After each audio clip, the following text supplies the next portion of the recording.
Hey, how you going, everyone? Going to share another recipe, just a lamb curry. Um, this time it's going to be in two pots. Yeah, so basically, it's going to use this little pot here to cook my rice. The cast iron pot to do my curry. And we're going to cheat with this one today. Going to use just meat masala for my masala powder or curry powder. And I'm going to use an onion, chopping board.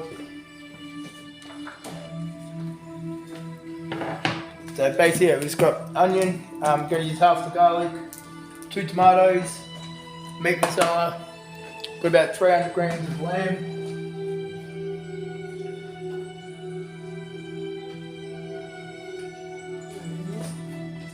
Yogurt, some cumin seeds, a bit of turmeric,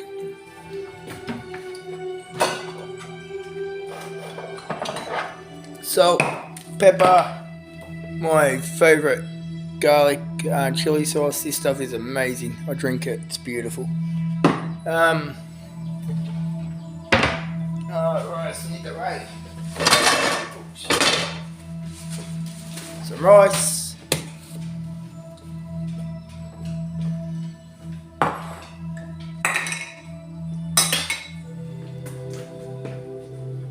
Alrighty, so first I'm going to prep up my onion and garlic. So just half the garlic pretty much, and then just dice the cloves up nice and small. Same with the onion, just chop it up nice and small. We're going to melt it down to make the curry base. And also, when I was looking around the fridge, I found a mushroom, and also got just a couple of small peppers, so I'll pop them guys in as well. Alrighty, I'll prep up these vegetables. I forgot to mention too, so before you start, always soak your rice, just so it helps clean it easier. So I just got basically a third of a cup of rice, so let's soak that for now. Alright, so what I've done here, I've got about 200 grams, or 250, 280 grams of lamb, with about half a cup of yogurt, and I cheated today to make it easy. I used about a teaspoon of meat masala mix, and then just added just a little bit of turmeric powder, just turmeric, dried turmeric powder. Alright now. So and then with the mushrooms, I'm not sure when I'm going to add the mushroom in. So it's going to leave that in big chunks for the time being, because I might just do it like meaty chunks in there with the meat. So the meat and masala mix with the yogurt can just sit and marinate with the rice. There's me soaking rice. I chopped up garlic. This is about half a bulb of garlic, or about 4 cloves, 4 decent cloves. 1 onion, and that's the small peppers I found in my fridge. Nowadays with the little ones like that, I just chop them up with the seeds as well. It'll make life quicker and easier. With the with the onion, if you want to cheat too, you can put salt on the onion now, and it just helps to make it sweat, and it will help it melt a bit quicker. And I'm a big fan of black pepper, so I always put a bit of black pepper on my onion too. I'm going to put some on here as well. And with my garlic, sorry, I nearly forgot. My beautiful garlic sauce, or garlic and chili sauce. So just a small teaspoon of that. It's about a teaspoon, yeah.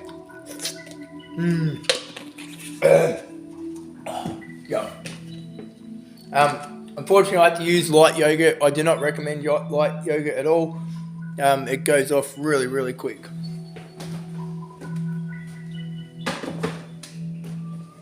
Alright.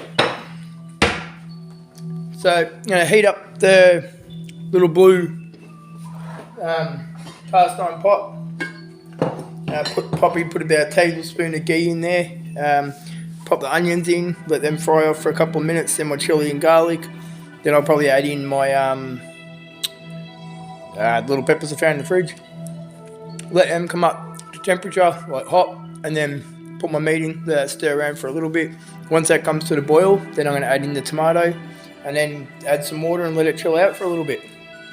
Alright. Excuse my stove, but I'm here to share cooking ideas, not for you to judge me stove. Anyway.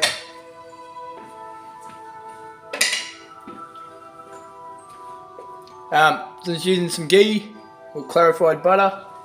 It's good for you. So just, small teaspoon. Yeah.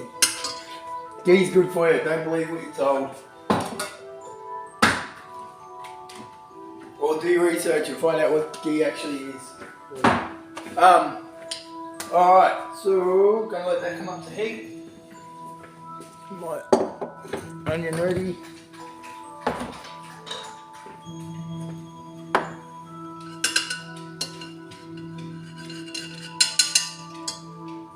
Alright, just gonna let that heat up. Now that our ghee's heated up, you can do the quick oil test where you flick some water, or another way too, drop a little bit of onion in there.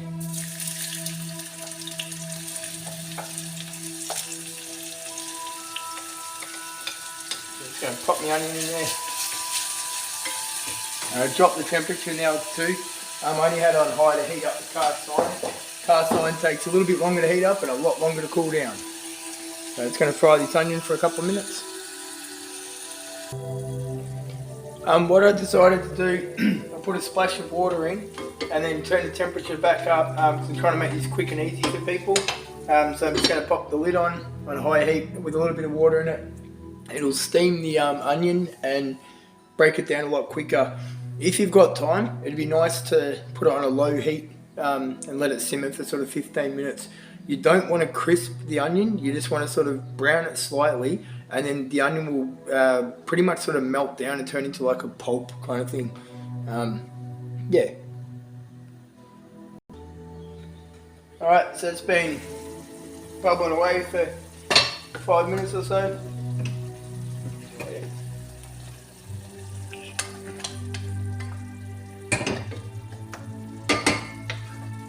Just going to let some of the moisture evaporate. Then I add the garlic and chili, and then my peppers, and then my meat.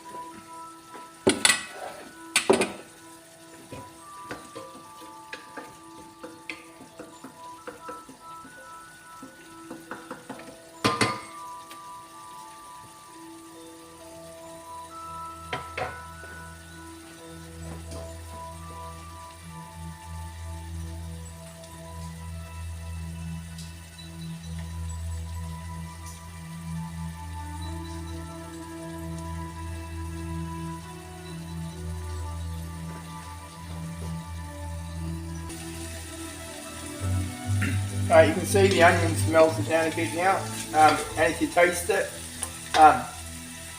we'll have like a nice sweet oniony taste. So now I'm just popping my garlic and chili.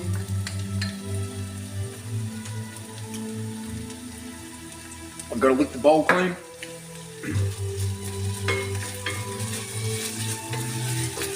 Just give it a quick stir around, and then I'm just going to let it cook for a minute, and then I'll pop the peppers in.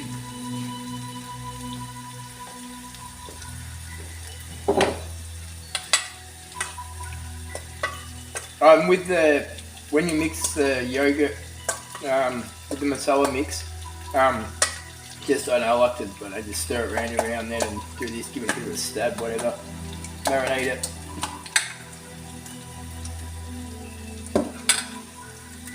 Alright,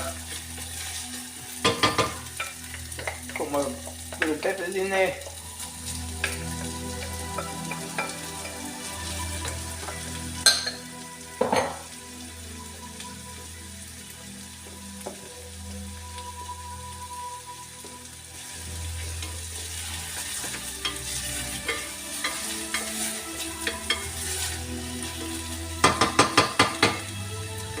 So with the peppers, I've just added them in because they were in the fridge.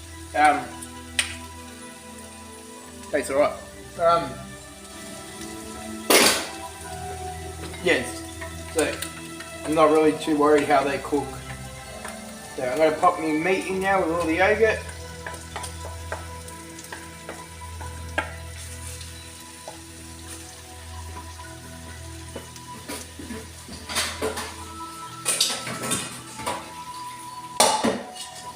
Right, I'm doing all this kind of on the fly, but here's something I prepared earlier. So I boiled up some eggs. So when I serve it, I can put a boiled egg or two on top. Alright. Now what I want to do is bring the heat up. Once the heat comes up, then I'm going to add the tomatoes in, bring it to a boil, and then let it simmer for a little while.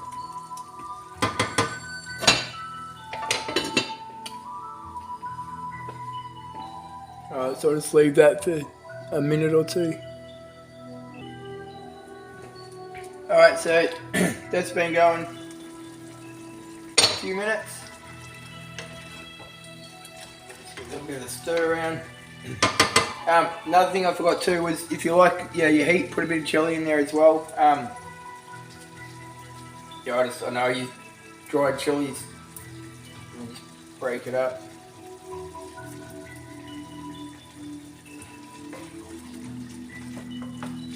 Alright, then we're going to pop in our tomatoes.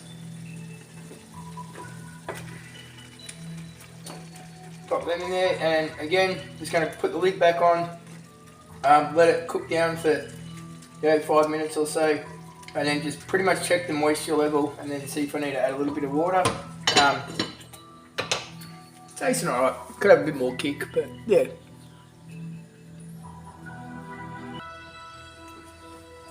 Alright, so that's going.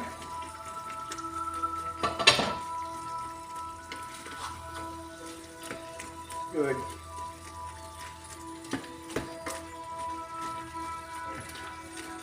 I might, well actually, what I will do, I will add a little bit of water, just because sometimes you do need to. This actually really doesn't look like it needs any water. But just in case, just put a little drizzle in, keep it happy. So, you have your water level just like that. So, I don't know how to explain it, but just so you've got that loose little bit of water just above all your ingredients. So, I'm going to leave it on high heat, pop the lid back on, and I'll leave that for 5 minutes, and I'll give it another stir.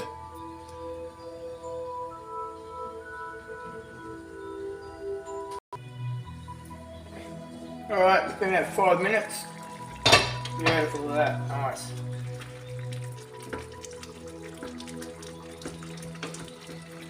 Drop your temperature down now. The tomatoes are starting to fall apart. If you capture a tomato skin, quickly get it out while you can. Otherwise, just leave it in there.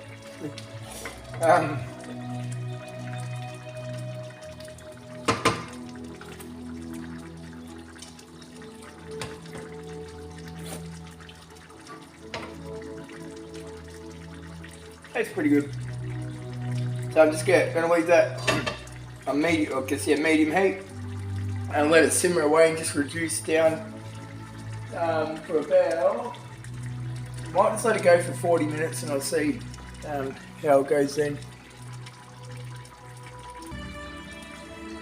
Alright, so it's been boiling away for about 5 minutes. Just give it a stir.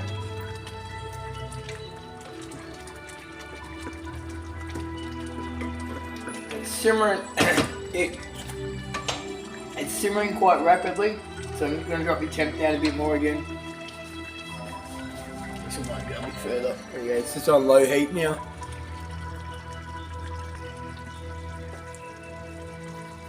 So that's 10 minutes in. Just have a look around the cupboard. I found a little lonely potato floating around in the pantry, so I'll pop the potato in with the mushroom. I'm going to probably put them in the last 20 minutes or so when I put in some frozen veggies as well.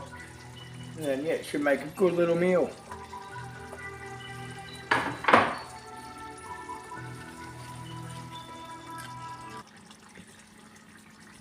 Alright, so that's about 15 minutes in. It's reducing down a little bit quicker than I want it to. Ideally, I don't want to add water unless I really have to. I'd rather let it go dry or drier, and then add moisture just to bring it back to the consistency I want. So, still got a very low heat. I'm going to pop the lid back on just to keep some moisture in there. I'm going to let that go for 10 minutes before I stir it again. I had to move it over to the smaller burner. I'm on bottled gas because I haven't got mains gas in Stickville. So, yeah, I had to move it to the smaller burner because I'm getting a bit too much heat on that back burner. So, that was about 5 more minutes of cooking. Alright, that's much better. So you just want it on a nice, gentle simmer like that. And then all I want to do, I'm going to let it simmer for a little bit, either say half hour or so for the meat, just to tender, cook and become a little bit tender. Excuse me. But yeah, you want to have that little bit of runniness on top like that. And then ideally, if I can keep that, it'd be good, because then when I add my veggies and the potato will take in some water, and then I'll have a nice consistency when it's done. So I'm just going to let that simmer away gently like that for probably another 10 minutes or so. Or about, for about another 10 minutes. And then I'm going to pop in my potato and veggies. And then another 5 minutes, then pop the mushroom in, cover it, let it chill out for 20 minutes. And then pretty much it's done. Then I'll start doing the rice. Alright, so with the rice, I can't get to my little strainer because it's in the drawer in front of the camera. So yeah, give your rice a quick wash. So you soak it just to clean some of the starch and stuff off the outside and whatever, the bugs or whatever might come with it. I'm just going to run that under some cold water quickly.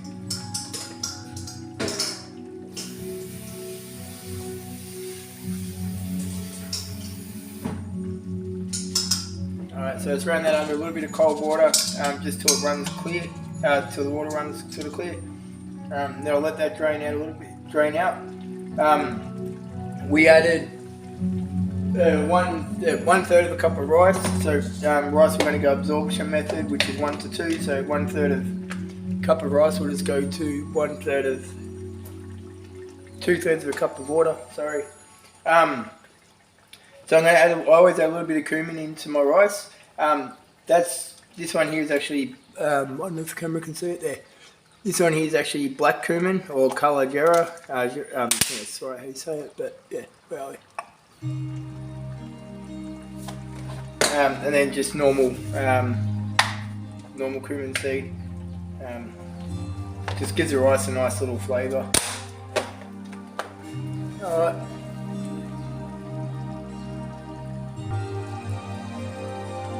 Alright, I'm pretty happy with that now. The meat feels pretty good. Starting to go a bit soft, so another 20 minutes it should go pretty tender. So what I'm going to do now is add in my potato.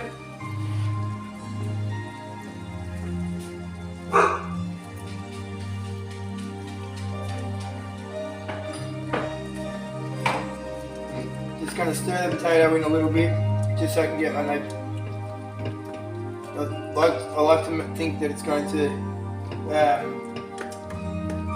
cook a bit quicker.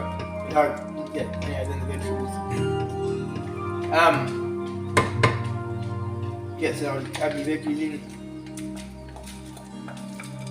I'm just going to sit the veggies on top again because of my paranoia that it's going to make the potato cook a bit longer. I always struggle to get my potato good in curry, so if anyone can give me any tips. Mine either ends up being too firm or too soft, so I find it a bit frustrating that I can't make a good potato curry. So, like, I love my Sri Lankan potato curry where you've got the nice dry spice mix, and then the turmeric colouring's gone, like a third of the way into the potato. Just I've never been able to master that. So please give me some tips and ideas. I'd love to know how to do it. So I'm just going to let that sit on top and let the heat come through gently, and then it can still cook the meat a bit more at the bottom. And then once the heat comes through, I'll give it a good stir, and then let the heat come through again. Then I'm going to add the shrooms in and cover it.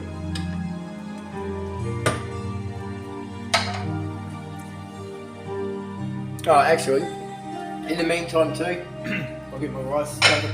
So it's just 2/3 of a cup of water with a knob of butter. One of the tricks I got taught when you're cooking rice is make sure your rice is clean and cook it with a little knob of butter, and then it shouldn't have sticking problems. If you've got vents on your lid, you want your vent closed. We don't want any moisture to evaporate really from the water, because that's because we use an absorption method for the rice. What I do too is once the rice is boiling and I've got it sitting, then I'll cover it with a tea towel. Alright, still waiting for this. Down there slowly.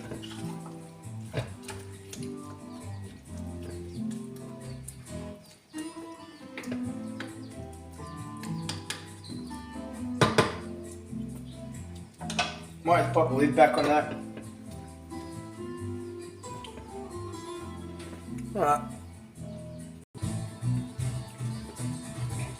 Alright, so the heat's come through that now. I'm just going to give it a little stir. You can see how much the moisture is being absorbed. So when I add the mushrooms in, they'll also release a little bit of mushroom juice, which will give me some moisture.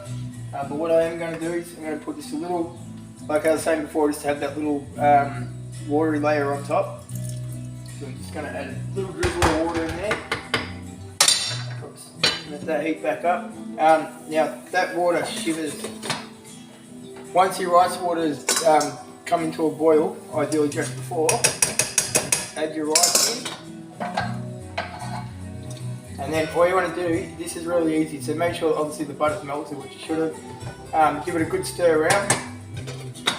And then we're going to let that come to the boil. Once it comes to the boil, then I normally drop it down to a low heat for like 1 or 2 minutes, then I'll cover it with a tea towel, let it sit for half an hour, and then the rice will be done.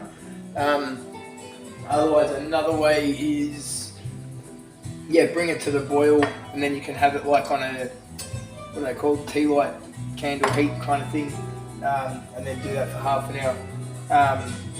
And an Afghan way that I'm trying to learn how to do is you put a tea towel across the pot lid and then put the pot lid on, which works really, really effectively, except they use a lot more water, and they'll stick like a spoon in there and make little tunnels to help the steam evaporate out. So I still haven't mastered that one, haven't even really practiced it.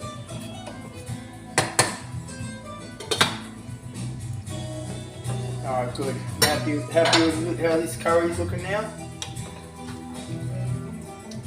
So with that said and done, I'm going to pop my mushroom in there.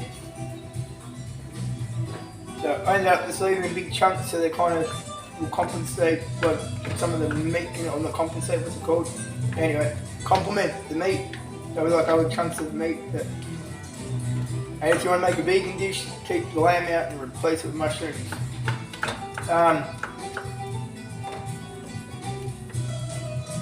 I don't want to add more moisture now because the mushrooms are going to give out some moisture, so I'm trying to just push it down as best I can to make sure it's all smooth. Alright, excellent. Now that should be at the boil too, our rice, yep. So once your rice is boiling happy like that, just turn the heat right down, leave it for a minute or two. I'm actually not going to in this case because it's probably been boiling for a minute, well it's not going with this pot. And then just pop a tea towel over. It just helps avoid some of the evaporation from the steam. Alright, now let that sit half an hour. This guy's on a high heat at the moment, so in about 5 minutes I'll drop that down to low heat, but it's on a tiny little burner. That's high heat, that's low heat. Fruit. I don't know if there's much difference, but anyway. Alright. Oh, fruit, and so with the rice, if you've got saffron, then saffron's good for you. So just add a pinch of saffron, and then you can also put like saffron on one side, leave it white in the middle, put a little bit of turmeric on the other side. That's a quick, easy way of doing your 3-coloured rice. I don't get anything for product placement, but if something's good, I'll share it. This is the best coffee you can get. It's an Indonesian coffee. You can get it from a lot of Asian stores. The black 3-in-1 is all they had in stock. Otherwise, the cappuccino one is really, really good. If you want to cheat too and enjoy a really nice coffee, put a little shot of Kahlua in there. It is beautiful. Alright, so bring me this. It's second last stir. Don't want it to stick to the bottom from using cast iron. But look at that, it's looking alright. It's a bit like a stew, but believe it or not, it's a curry with a lot of veggies.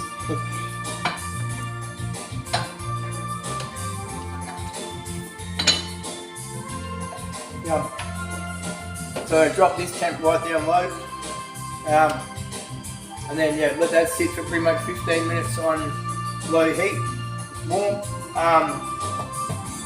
And then after 15 minutes I'll give it a stir and then put the lid back on, turn the heat off, and then 15 minutes after that it'll be ready to eat. Alright, so this basically, it's good. See that moisture level on top, really happy with that, because then when I stir it from the bottom, it'll be a bit drier at the bottom. Really happy with that actually.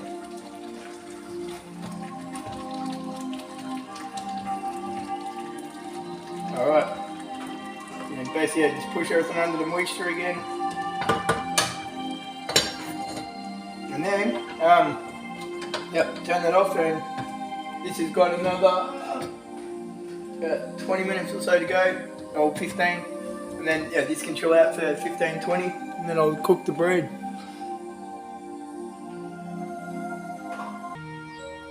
Alright, we've got about 5 minutes to go. Just have to quickly take it off pause so it doesn't time out. Alright. So, curry's looking really good.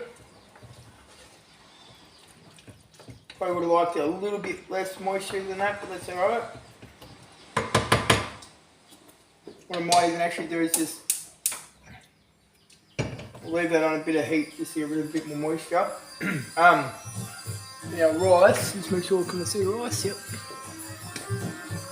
Alright. The rice turned out really well. Then what we do is just, we give it a little fluff around, mix it around. And see how it kind of makes your 3-coloured rice. It's a quick, easy way of doing it if you want to.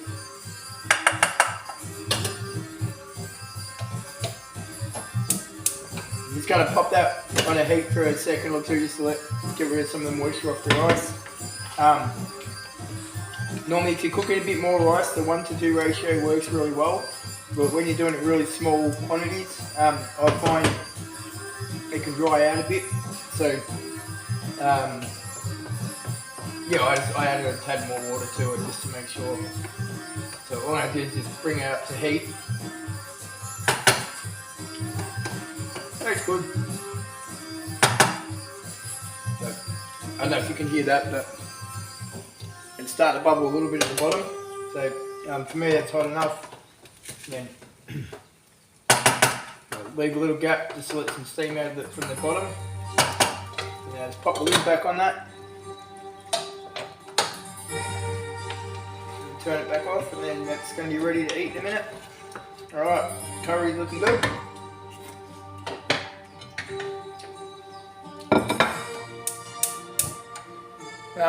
Not sure. Oh shit. I don't know how to make waffy paratha bread yet, so I just buy this stuff frozen. It's really good. You can also get a wholemeal one, which I quite like, but my kids really don't like it. So that pan get a little bit hotter.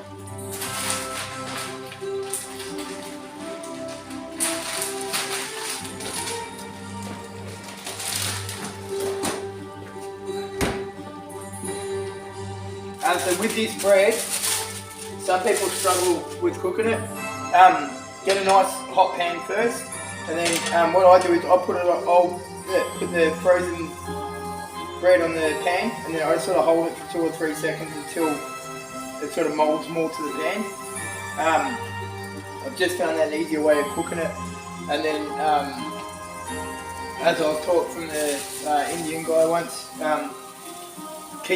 flipping it often is another little secret to cook it well. So all I do is, they're starting to get a little bit sticky now. So once it starts to go a little bit opaque, then I'll give it its first flip. So you can see here, start to get a little bit of the clear kind of look coming through, or it's going a bit opaque. Alright. You turd. Alright.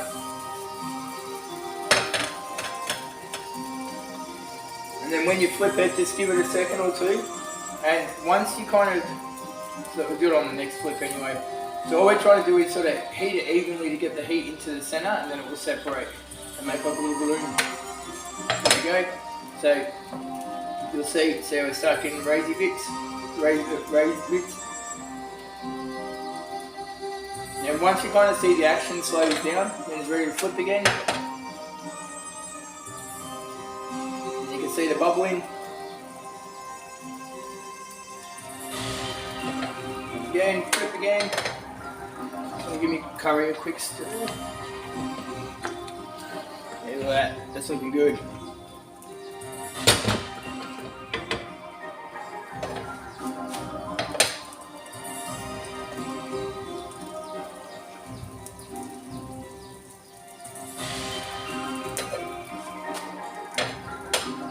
And just keep flipping it away, and then you can see how you see it bubbling, and then it stops.